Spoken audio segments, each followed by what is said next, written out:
And welcome back to the working week. This is Car Con Carne, still stuck here at home, so it is Quarantine Con Carne, presented by our friends at Siren Records in McHenry. You know, Record Store Day is coming up. This month's version of Record Store Day, it's happening on Black Friday. If you're looking for that must-have Record Store Day vinyl, head in the direction of Siren Records in McHenry. So I'm James Van Alstel. Tomorrow morning, I'll be doing this. I'm not doing a podcast tomorrow night. I'm doing something tomorrow morning. 8 o'clock in the morning, join me back here on Car Con Carne. Raymond Watts from Pig, one of the founding members of KMFDM, will be joining me from overseas. He is amazing. The new Pig album is fantastic, and we'll be chatting bright and early over donuts and coffee. But tonight, joining me tonight, it is a band from Chicago who just put out their first album. The album is called Fixed Against Forever. They are Wrong War. It is Dan, Dave, Matthias, and Pat. Good evening, gentlemen. Good evening. Hello, James. Earlier today, previously on Wrong War, Pat posted on social media, who's ready for some tube and zoom action tonight with Wrong War on Car Con Carne? Let's get into this. Let's do this.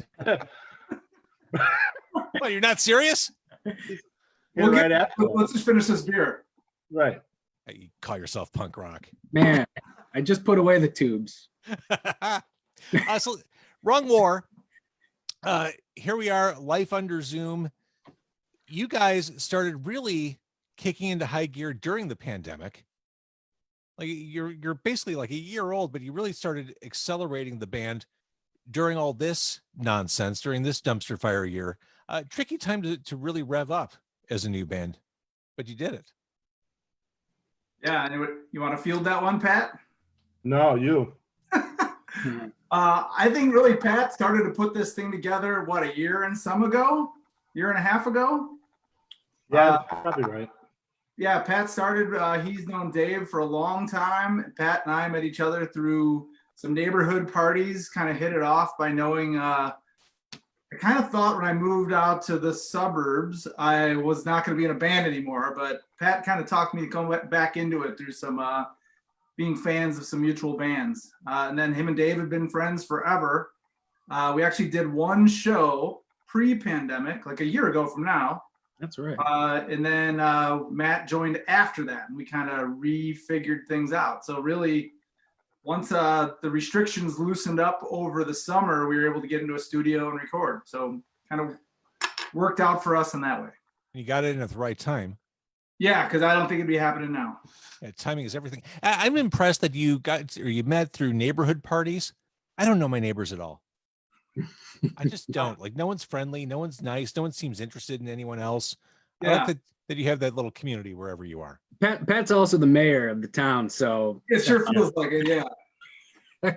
All building permits run through Pat. he can be very convincing. Yeah. Yeah.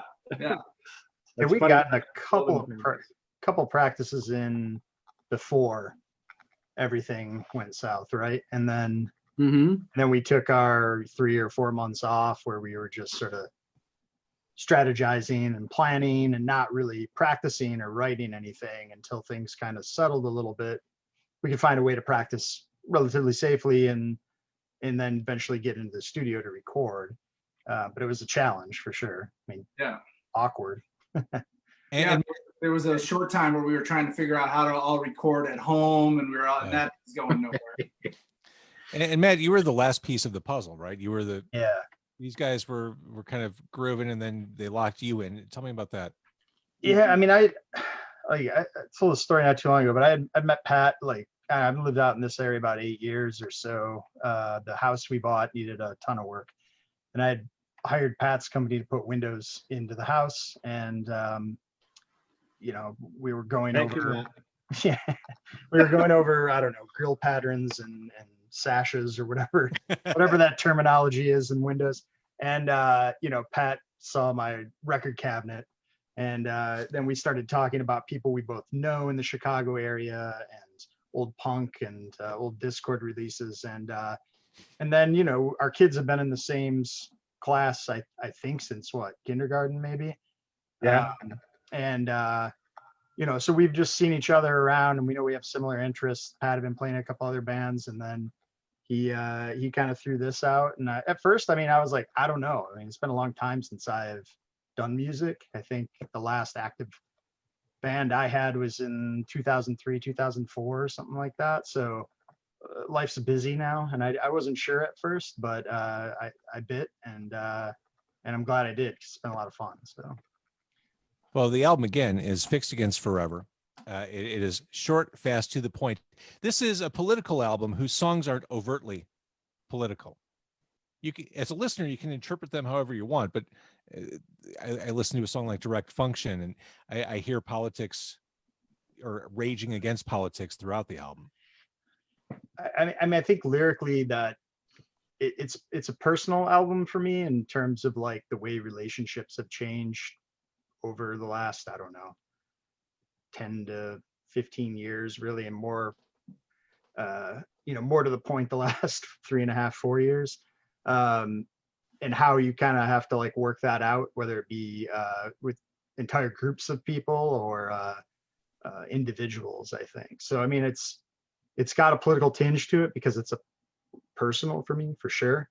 I mean, I think for me, when I approach writing lyrics and stuff, I mean, if I think back to when I first got into music, like really started liking music, I mean, post discovering bands like Devo and the Sparks, and really digging into like punk. I grew up in small town Michigan, and for me, punk was my way out, window to a larger world. And I think like through the years, I've often thought, and particularly thought about it a lot when I was writing these lyrics, was that, I mean, I don't think anything I write or any song that we make, it's not going to change necessarily like anything directly, but maybe there's that me when I was, 13 or 14 years old, who like hears music and it opens some door, some window, and gets people thinking, gets kids thinking more than anything. I mean, do a bunch of aging, gray-haired, punks reach the 13, 14-year-old kid these days? I don't know, maybe, but that's where I like to think it was going, And in answer to that question, I think so. I think so. I think if you go to Riot Fest, this cross-generational thing, you see kids who are high school age mixing it up with you crazy graybeards. Us crazy. Yeah, you fit in with that one too. Yeah. Right? I caught myself there. Thank you, Dan. Appreciate that. But speaking about politics, this is something I've come back to a couple times during this pandemic. I'm surprised that more bands aren't writing political stuff. I'm surprised that more bands aren't pushing big middle fingers at the existing establishment songs than are right now. Or maybe I'm not hearing, but it sure doesn't seem like there's a lot of that stuff going on. And if ever there was a time, I would think this year would be it. I'll take that one. I've seen a lot of my friends have been pretty honest about where they're at with their music, and a lot of people are like, I think people are struggling right now to like, at least certain people are like struggling to be creative, like that there's a lack of motivation, even though there's all the inspiration in the world. If you just right in front of our faces, it also can become a little bit overwhelming. The last several months, especially, we've all just had everything just pounded on our face like every day. Yeah. Where I think people are, I guess, lacking the motivation to like do it, but hopefully that's changing. I know a lot of friends of mine just started practicing again for the first time in months, so we'll see. Hopefully it's there. And certainly that is something I've heard time and again throughout the pandemic. It's really hard. I mean, people are mourning the loss of jobs, livelihoods, health, loved ones. This is a tough time to navigate through. You guys found the creative spark. What was different with you? For me personally, I don't know how I'd be getting through it without music. I'm not the kind of person that like sits and listens to music all the time. Like I like to create things, and I like doing that with friends. And we found a way to be able to do that in a time that's been a difficult year probably for most people. For me, there's a couple of things that helps keep me kind of sane, and music has always been one of them. And the human connection, even though we're obviously not hanging out together as much as Pat and I used to when we were 23 in a band, but having that human connection, even if it's just texting each other song ideas, or, you know, Pat sending me something, hey, I just came up with this, you know, what do you think about that? And then me, you know, picking up my bass at, you know, 11:30 at night and coming up with something that comes back and sending it back, like that collaboration and that companionship, even though you're not always physically there, to me has been like, you know, a lifesaver. And I think it has been for, you know, hopefully a lot of people too, if they found a way to kind of maintain that kind of that human connection during a time when it's kind of been harder for a lot of people to do that. Sure. I would tell a lot of bands early on in the pandemic who questioned whether or not to put music out during the pandemic, would say, please do it. Don't wait for when you can tour to support it. Get content out there. We music listeners, we fans are craving that connection to music, just as the creators enjoy making the music and count on making in that creative process. I mean, this is an opiate for us, being able to hear it. So I'm glad you guys cranked this out. We've all been on probably all sides of it, where like, including being in bands and having a great kind of batch of songs, and like they never get put out. You know what I mean? For one reason or another. So I think once we kind of realized that this was sort of clicking and was, you know, had some legs, we were like the exact opposite.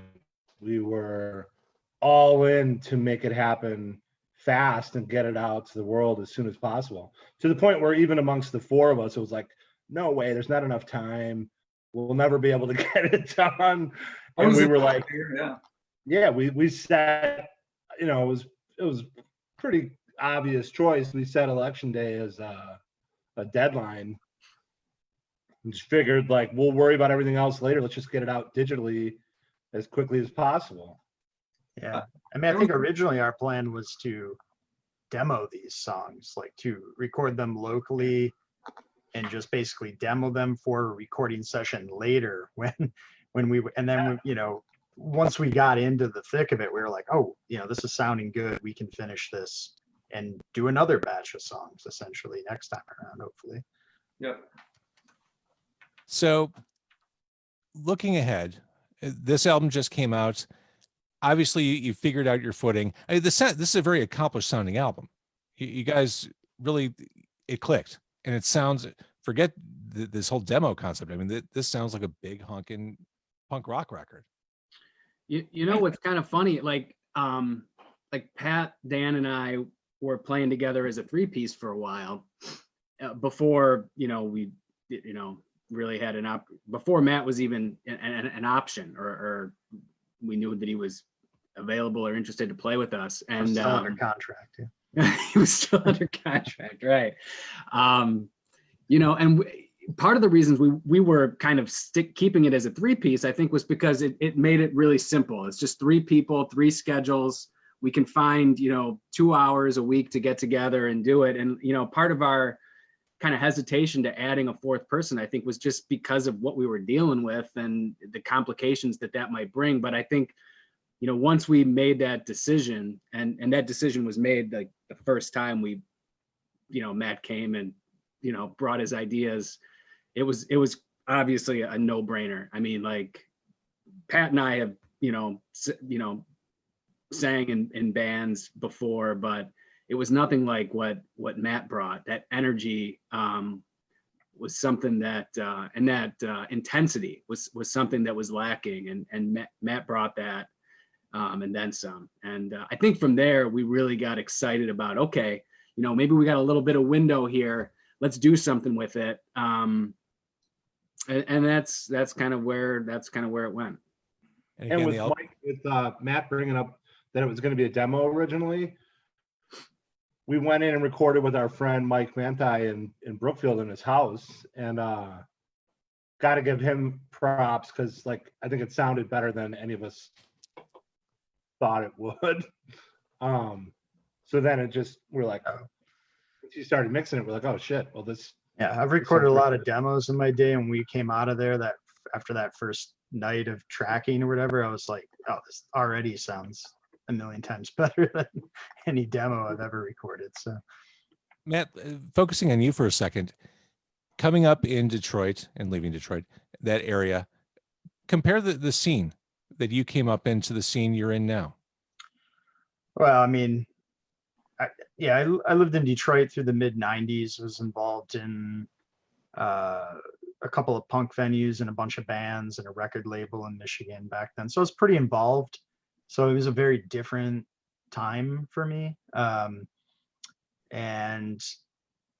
You know, where I think like that was the focus of my whole life. I mean, I was going to college and doing the things I was supposed to be doing, but like, you know, I thought about music all the time. When can we play out? When can we, you know, what bands are coming through? Who's doing shows? What records can we put out? And I left Michigan and moved around a bit before landing in Chicago. And I spent, I don't know, maybe about 5 or 6 years playing in some bands locally here in Chicago, going to shows, and then kind of burnt out on a lot of it. Burnt out on the record label for sure. I closed that down after about 13 years, and just got really busy with other things. I mean, this is even all before family and all of that. And so, I mean, it's just very different for me now. I mean, you know, like I'm older. I've kind of been away for maybe 10 years or so at this point.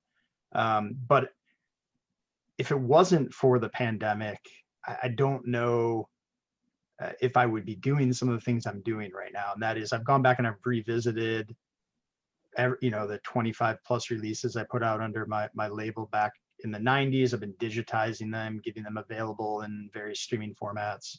And then the other catalyst, of course, was to get this Wrong War LP, I guess EP, LP, somewhere in between, out also. So, I mean, those two things together, like, you know, made me like kind of click the switch and be like, oh yeah, this was a lot of fun. And where did the last 10 years, you know, go in that regards? So You mentioned the 90s. There's a song on Fixed Against Forever in particular, All You Ever Knew, which to me has a total 90s vibe to it. yeah, I've had a few people say that. Yeah. That's nothing wrong with that. Nothing wrong. Yeah, with no. And when you mentioned LP, EP, when you guys first put this album out, when you pushed it out into the universe, I did see a lot of people commenting, and I'd like to echo that. We want to see this on vinyl. Yeah, we've gotten that a bit. So, I mean, it'll happen. Awesome. That's all we need to know right now. It'll definitely happen. It's just a matter of who's doing it and when, I guess, but it'll happen. Awesome. Yeah. All right. So again, the album is Fixed Against Forever. It is streamable in all the places where streaming happens. You Are Wrong War, and pretty awesome debut, guys. Well done. Thank you. Thank you very much. Thanks, James.